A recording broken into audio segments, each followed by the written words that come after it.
for listeners that aren't kind of familiar with the process, there's a pretty technical process to get a candidate on the ballot, and every election cycle there's some disputes, and then those disputes go to the Wisconsin Election Commission. So most of your listeners are probably familiar. They see a candidate out with their nomination papers, and the candidate or a supporter will ask them to sign to get them on the ballot. And once they hit that threshold, those papers are literally, physically presented to the commission, and there's a whole process. And I've been involved in a number of these where for about, a week, 2 weeks after those signatures are handed in, they're reviewed. And there's obviously a lot of statutes and administrative code that kind of lay out the grounds to challenge papers.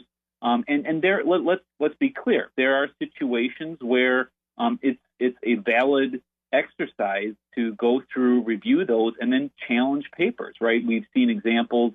I think there was a couple of years ago where individuals were using multiple paid canvassers that were doing the exercise of putting out ballots for multiple campaigns. I mean, that's clearly not permitted under Wisconsin law.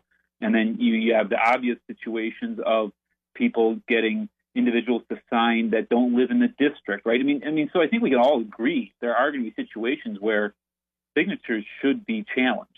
However, as you said, there's a clear effort on the part of left-leaning groups, if not the Democratic Party or the DNC itself, to challenge candidates based on, I think it would be even to say they're technical, I think is even an exaggeration.